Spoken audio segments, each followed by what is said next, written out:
Friends, जय माता दी। मैं रिंकी सिंह बैसाख मास की सोमवार व्रत कथा लाई हूँ और इससे फूल बच करेगा। इसे सुनने से सभी मनोकामनाएं पूर्ण होती है। बोलो शिव शंभू भोले भंडारी की जय, काशी विश्वनाथ की जय। पूजन विधि और व्रत कथा महत्व सब मैं आपको सुना देती हूँ।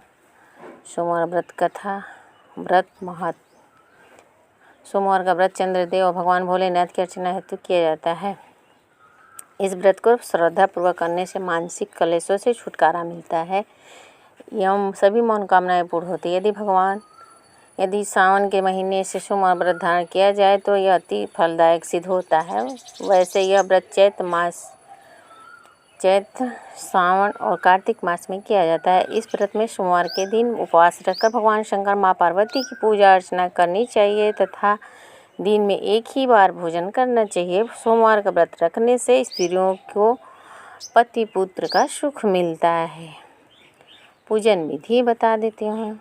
पूजन विधि। भगवान शंकर की पूजा का श्रेष्ठ समय प्रातःकाल माना जाता है। अतः सोमवार के दिन प्रातःकाल ब्रह्म मुहूर्त में उठकर नित्य कर्म से निर्वृत्त हुआ स्नान कर पूजन हेतु ध्यान कर भस्म धारण कर कुर्सा पर बैठे पूर्व अथवा उत्तर दिशा की ओर मुख कर रखें। चौकी पर नया सफ़ेद कपड़ा बिछा दे। उस पर तांबे पर खुदा हुआ यंत्र अथवा शिव की प्रतिमा अथवा शिवलिंग की स्थापना करें। बेलपत्र, पुष्प, अक्षत, जल एवं दक्षिणा इत्यादि सामग्री अपने निकट रखने से पूजन विधान के पश्चात व्रत कथा पढ़नी चाहिए। व्रत कथा पूर्ण करने के उपरांत भगवान शिव को भोग लगाकर तुलसी के पौधे को अर्घ्य दें एवं दिन में एक ही समय भोजन करें।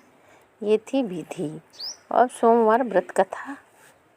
एक साहूकार बहुत अमीर था। उसके पास धन की कोई कमी नहीं थी। साहूकार के पास सभी सुख और ऐश्वर्य के साधन थे, किंतु उसको एक ही दुख था कि उसकी कोई औलाद नहीं थी। दिन रात वह इसी चिंता में लगा रहता था। वह पुत्र पाने के लिए हर सोमवार को व्रत भगवान चंद्रदेव और शिव की पूजा करता एवं व्रत रखता। साहूकार की भोलेनाथ के प्रति ऐसी भक्ति देखकर माँ पार्वती जी ने शिव जी से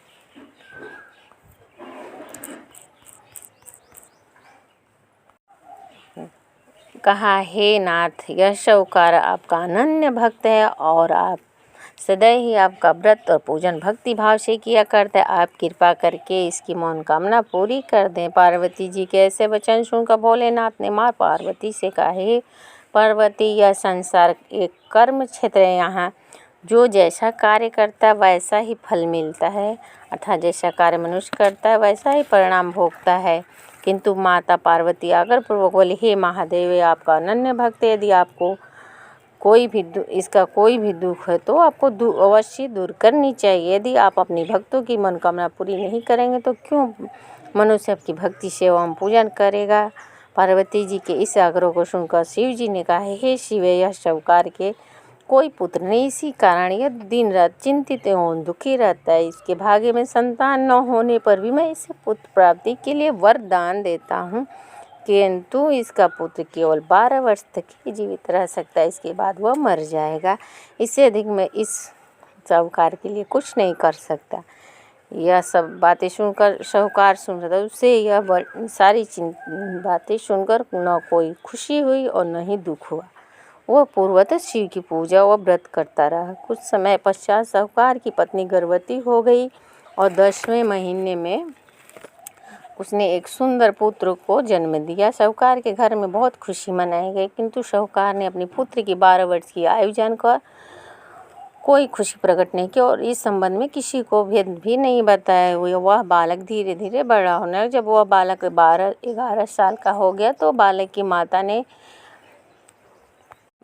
माता ने साहूकार से उसकी शादी के लिए कहने लगी, किंतु साहूकार ने कहा कि मैं इसे काशी जी पढ़ने भेजूंगा। साहूकार ने अपने साले को बुलाकर कहा, तुम साहूकार इस बालक को काशी जी पढ़ाने ले जाओ और इसे विधिवत शिक्षा ग्रहण कराओ। साहूकार ने उससे बहुत सा धन देकर कहा, रास्ते में जहाँ कहीं भी ठहरो वहाँ यज्ञ और ब्राह्मणों को भोजन कराते जाना। रास्ते में जहाँ कहीं भी ठहरो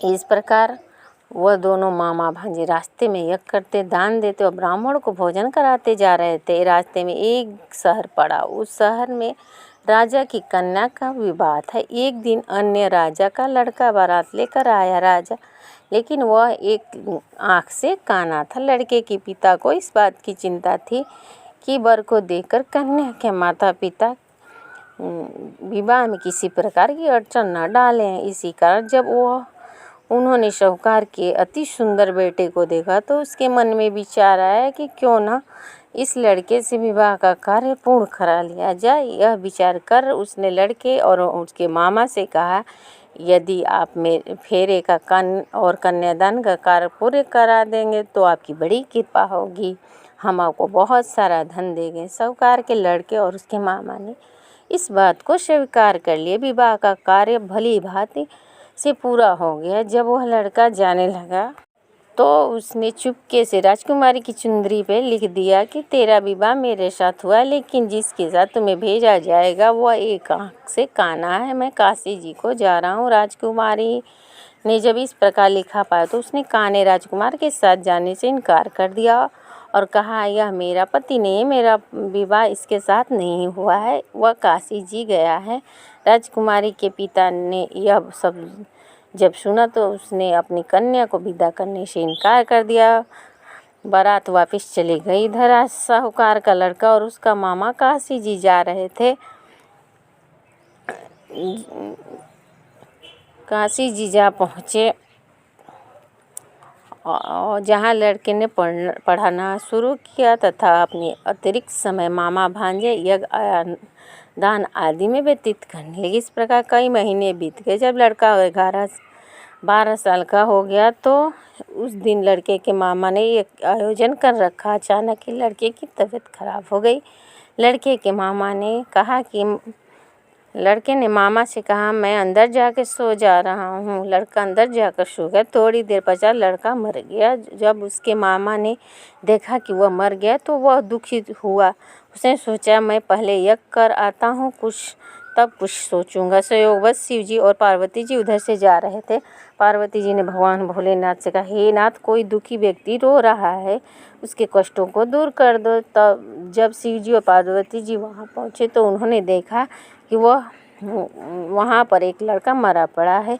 तब पार्वती जी ने देखते ही लड़के को पहचान लिया। पार्वती जी ने लड़के के मरने का कारण पूछा तो भोलेनाथ ने बताया, हे पार्वती, इस लड़के की आयु इतनी ही थी, यह अपनी आयु पूरी कर चुका है। तब पार्वती जी ने विनम्रतापूर्वक कहा, महाराज, कृपा करके आप इस लड़के को और दीजिए और जीवित कर दीजिए, नहीं तो इसके माता पिता इसके वियोग में तड़प तड़प कर अपनी जान दे देंगे। माता पार्वती की बात सुनकर शिव जी ने लड़के को पुनः जीवित कर दिया।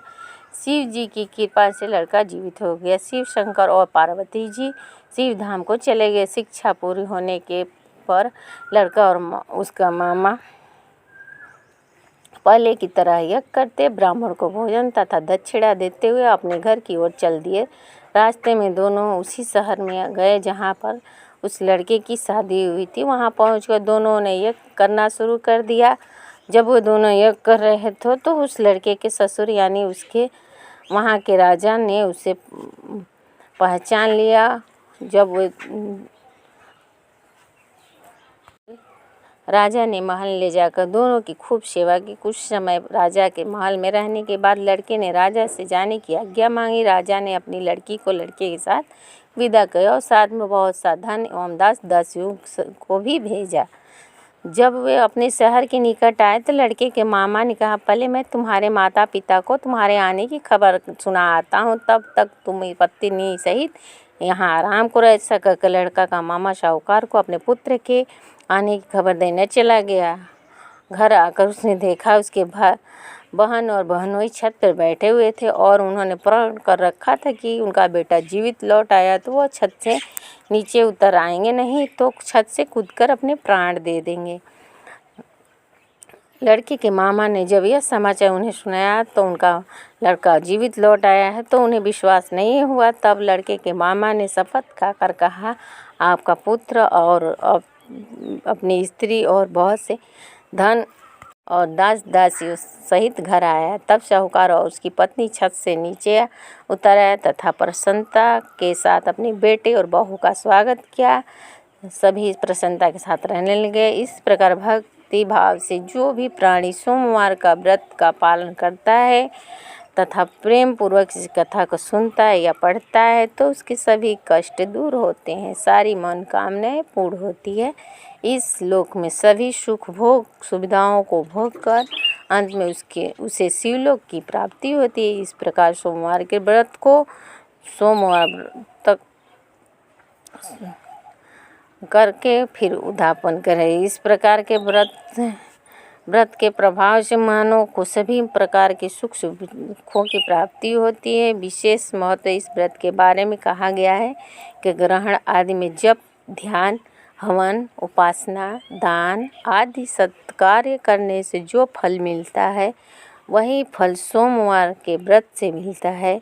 सावन में केदारनाथ का ब्राह्मण कमल से पूजन, दर्शन, अर्चन तथा केदार क्षेत्र में निवास का विशेष महत्व है। इससे भगवान शंकर की प्रसन्नता और शिव की कृपा प्राप्ति होती है। बोलो शिव शंभो भोले भंडारी की।